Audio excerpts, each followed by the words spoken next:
2-3 দিনের আগুন রোদের পরে আজকে দেখুন বৃষ্টি হচ্ছে। মাশাআল্লাহ, রহমতের বৃষ্টি। এত গরম ছিল, কোনোভাবেই সহ্য করা যাচ্ছিল না। নিজের অজান্তেই বারবার মনে আসছিল, আল্লাহ একটু বৃষ্টি দাও, একটু বৃষ্টি দাও। রাতের বেলা ঘুমানো যায় না, এত কষ্ট, এত গরম। তো দেখুন আজকে সন্ধ্যার পর থেকে মোটামুটি ভালো একটা বৃষ্টি হচ্ছে। কি আনন্দ লাগতেছে কি বলবো। মনে হচ্ছে আজকে রাতে হয়তো শান্তিতে একটু ঘুমাতে পারবো। এই 2-3 দিন থেকে রাতে ঘুম হচ্ছে না, এত শরীরে আরাম নেই, শরীর অসুস্থ, তার মধ্যে এত গরম, মানে মনে হয় পুরো শরীর আগুনে জ্বলে, এরকম আর কি অবস্থা হয়ে যায়। আসসালামু আলাইকুম, আশা করি আপনারা সবাই ভালো আছেন। আমরাও আলহামদুলিল্লাহ ভালো আছি। সুখ দুঃখের সংসারের আরো একটা নতুন ভিডিওতে আপনাদেরকে আরো একবার স্বাগত জানিয়ে আবারও আরো একটা নতুন ভিডিও নিয়ে চলে এলাম আপনাদের মাঝে। তো দেখুন আমার মুরগের বাচ্চাগুলো, সেই ছোটবেলা প্রথম যেদিন এনেছিলাম সেদিন আপনাদেরকে দেখিয়েছিলাম, আর আজকে মনে হয় 11 দিন হয়ে গেছে। দেখুন বাচ্চাগুলো এখন কতটা বড় হয়েছে। তো এখন প্রায় এক একটা 300 গ্রামের মতন হয়ে যাবে। আমি হাতে নিয়ে দেখেছিলাম, মানে আন্দাজ করে আর কি, সেরকম বলতেছি। তো 10টা বাচ্চা এনেছিলাম, মাশাআল্লাহ 10টা বাচ্চা এখনো সুস্থ স্বাভাবিক আছে। আগের বার 8টা এনেছিলাম, এইবার 10টা। খুব সুন্দরভাবে বাচ্চাগুলো আমার হাত থেকে খাবার নিয়ে খায় দেখুন। তো এই যে দেখুন, আসলে বাচ্চাগুলো ছোট ছোট দেখায়, তবে ওজনটা মাশাআল্লাহ মোটামুটি ভালোই এসেছে এই সময়ে। গতকাল রাতে আমার খালা এসেছিলেন আমার বাবার বাসায় আমার বাবাকে দেখার জন্য। বাবা মা দুইজনই অসুস্থ, তো ওখান থেকে আর কি পরে আমার বাসায় এসেছিলেন আমাকে দেখে যাবেন, যেহেতু আমিও অসুস্থ।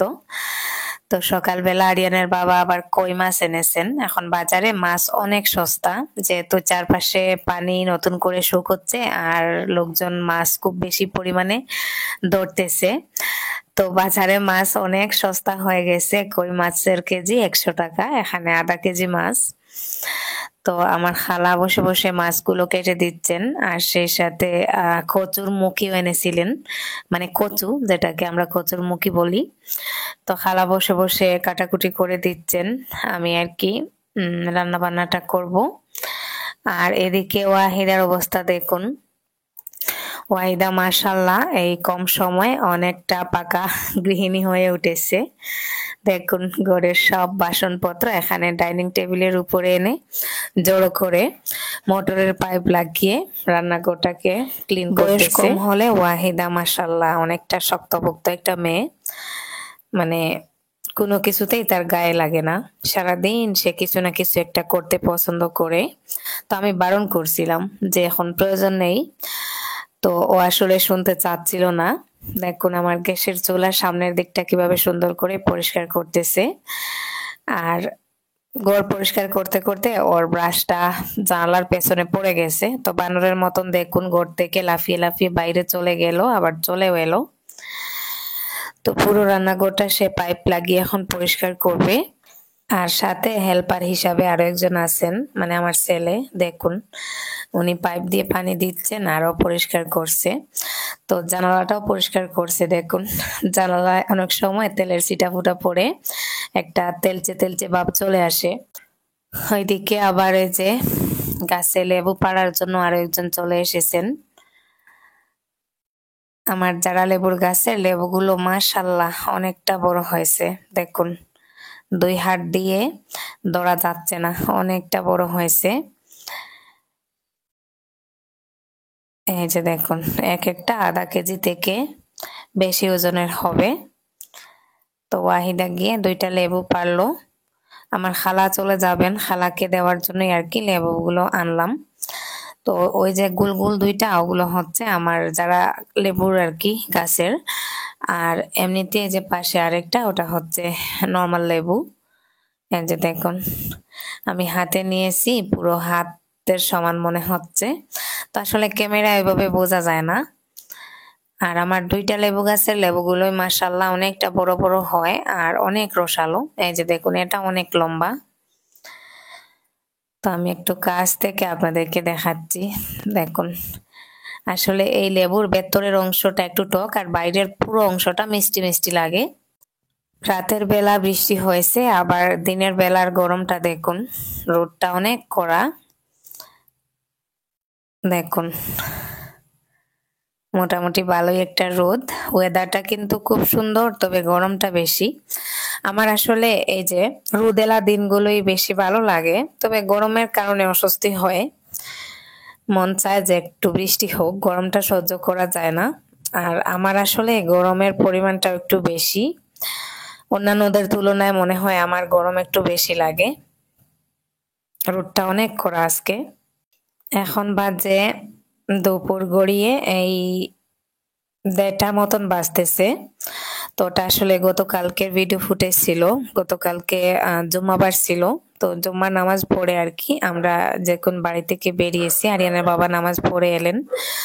তো আমরা এখন একটু করিমগঞ্জে এসেছি, আমার এমার্জেন্সি একটা কাজ পড়েছে, আসতেই হতো, করার কিছু নেই।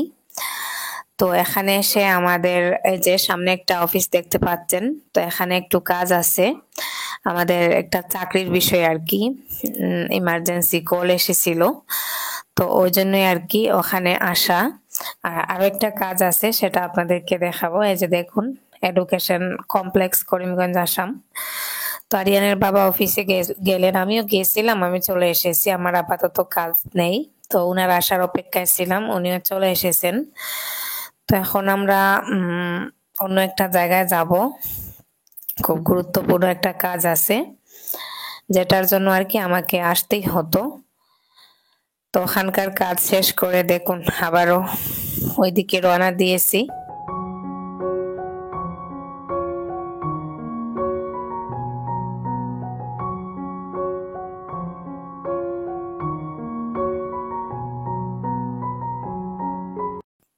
এখান থেকে আমরা কিছু টাকা তুলবো। দেখুন, আইডিয়াল জেরেক্স, বৈদেশিক মুদ্রা বিনিময় ডলার, পাউন্ড, ইউরো, রিয়াল, দিনার, মানে মানিগ্রাম, রিয়া, ওয়েস্টার্ন ইউনিয়ন, সবকিছু টাকা এখান থেকে উঠানো যায়।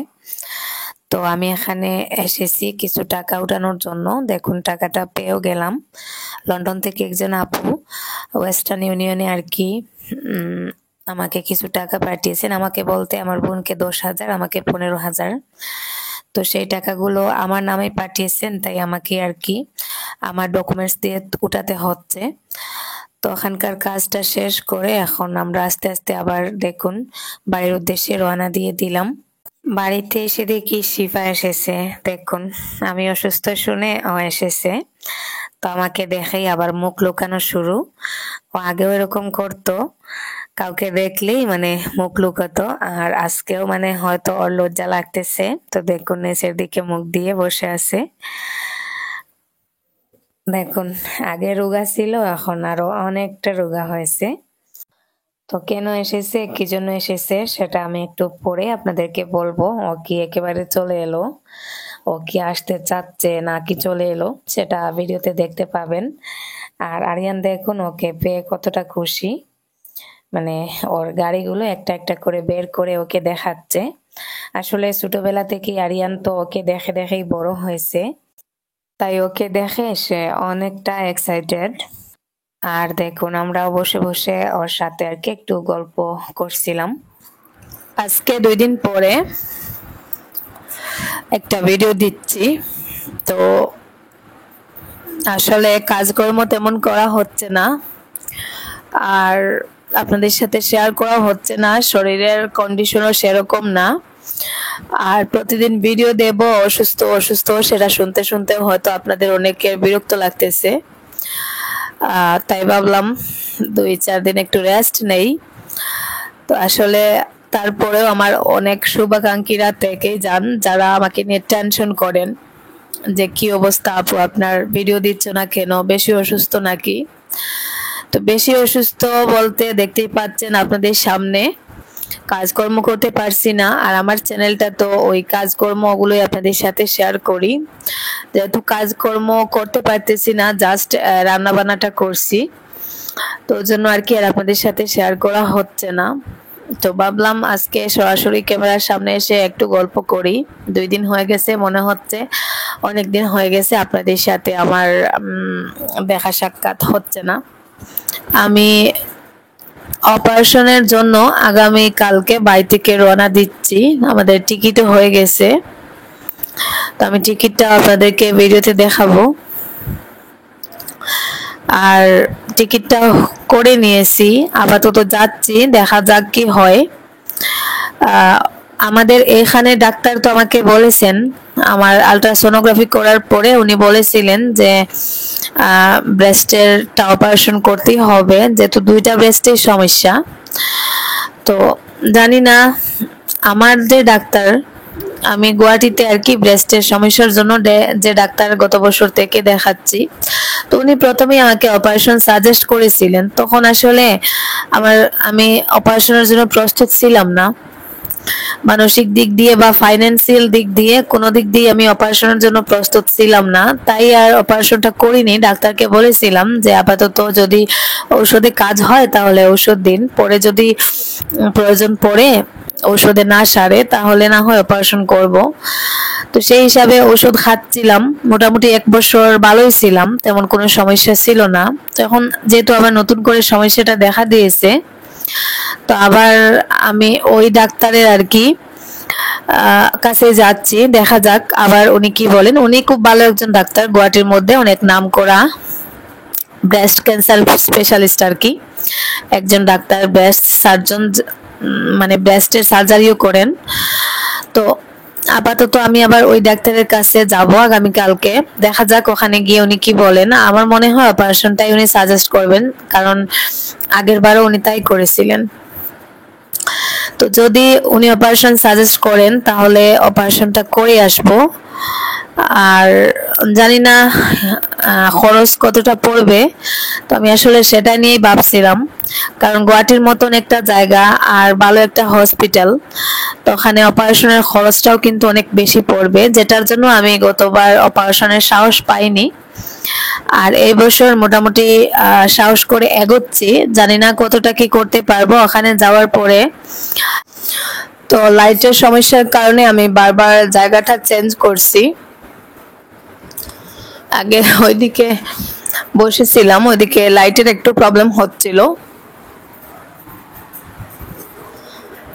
তো যাই হোক, আগামীকালকে আমি রওনা দিয়ে দিব, আপনারা দোয়া করবেন আমার জন্য। তো এইবার আসলে আমি অপারেশনটা করিয়ে নিব, সেই হিসাবে আর কি যাচ্ছি, দেখা যাক কতটা কি করতে পারি। সেখানে গিয়ে ডাক্তার তো অবশ্যই চেক আপ করবেন, তারপরে উনি যেটা সাজেস্ট করবেন। তো টেস্ট তো অবশ্যই করাবো, টেস্টগুলো করানোর পরে ডাক্তার যেটা বলবেন, ডাক্তার যদি বলেন যে না সার্জারিটা করে নিতেই হবে, তাহলে আমি আর কি ওখানে করিয়ে আসার চেষ্টা করব। তবে খরচটা কেমন পড়বে সেটার উপর ডিপেন্ড করবে। আসলে গুয়াহাটির মতন একটা বড় সিটিতে বড় বড় নামি দামি হসপিটাল আর চিকিৎসা ব্যবস্থাও অনেক উন্নত, তো সেখানে সার্জারি করাতে গেলে খরচটা বেশি পড়বে, এটাই স্বাভাবিক। আর কতটা কি পড়বে সেটা আসলে আমি ঠিক জানি না, তো ওখানে গিয়ে ডাক্তারের সাথে কথা বলার পরে বুঝতে পারবো। আর যদি আমার সাধ্যমতো হয় ইনশাল্লাহ আমি সার্জারিটা করিয়ে আসবো। আর পরে আবারও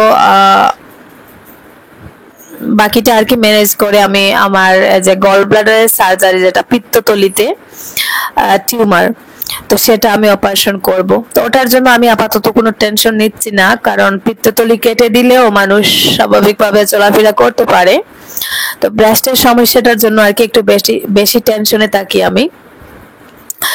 তো দেখা যাক ওখানে যাওয়ার পরে কি হয় না হয়।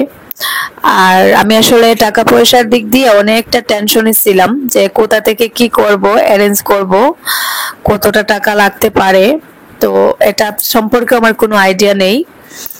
আর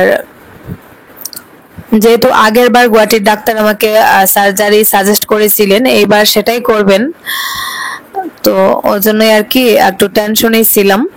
তো যাই হোক, মোটামুটি একটা টাকা পয়সা অ্যারেঞ্জ করেছি। আমার লন্ডনের 2 জন আপু আমাকে কিছু টাকা দিয়েছেন, তো সেটা দিয়ে আর কি সেটা পাওয়ায় আমার অনেকটা উপকার হয়েছে, আমি অনেকটা উপকৃত হয়েছি। এই খারাপ সময়ে আসলে কিভাবে কি করব, কোথা থেকে কি করব সেটা বুঝতে পারছিলাম না। তো ওনারা আমাকে অনেকটা টেনশন মুক্ত করেছেন। আর আমার গরুটাও বিক্রি করে দিয়েছি। আমাদের কাছে আরো সামান্য কিছু টাকা ছিল, তো সেগুলো আর কি সবটা একসাথে নিয়ে আগামীকালকে রওনা দিব ইনশাল্লাহ। তো জানি না ওই টাকায় হবে কিনা, যদি সার্জারির প্রয়োজন হয় দোয়া করবেন আসলে যাতে সবটা সুন্দরভাবে মিটে যায়। আর আমিও মন প্রাণ দিয়ে চাচ্ছি যে সার্জারি করলে যদি ভালো হয় তাহলে সার্জারিটা করে নিতে। আসলে ব্রেস্টের ওই সমস্যাগুলো থেকে পরে আবার ব্রেস্ট ক্যান্সার হয়ে যায়, আর ক্যান্সারটা হয়ে গেলে কিন্তু বাঁচার আশা শূন্য। তাই আর কি আমি ওই ব্রেস্টের চিকিৎসাটা আগে করাতে চাচ্ছি, গল ব্লাডারেরটা পরেই করলে হবে, সমস্যা নেই। তো দোয়া করবেন আপনারা। আর কি করছি না করছি সেটা তো অবশ্যই আমি ভিডিওতে আপনাদেরকে জানানোর চেষ্টা করব, ছোট হলেও একটা করে ভিডিও দেওয়ার চেষ্টা করব, আপনাদের সাথে শেয়ার করব। আর স্পেশালি আমার জন্য দোয়া করবেন।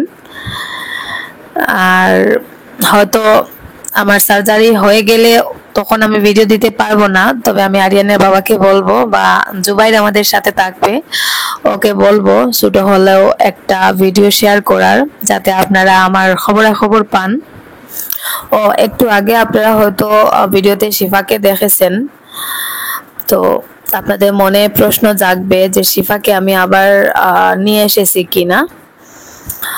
তো আসলে সেটা না, আমি অসুস্থ শুনে শিফা আমাকে দেখতে এসেছে। তো সকালে এসে সে বিকালে চলে গেছে। ওর খালার বাসায় থাকে, তো ওখান থেকে আর কি ওর নানির বাসায় এসেছিল। আর ওর নানির বাসায় এসে তারপরে আমাকে আর কি দেখতে এসেছিল আমি অসুস্থ শুনে। তো এর আগেও যদিও সে 2-3বার এসেছে, আমি আর ভিডিওতে আপনাদেরকে দেখাইনি।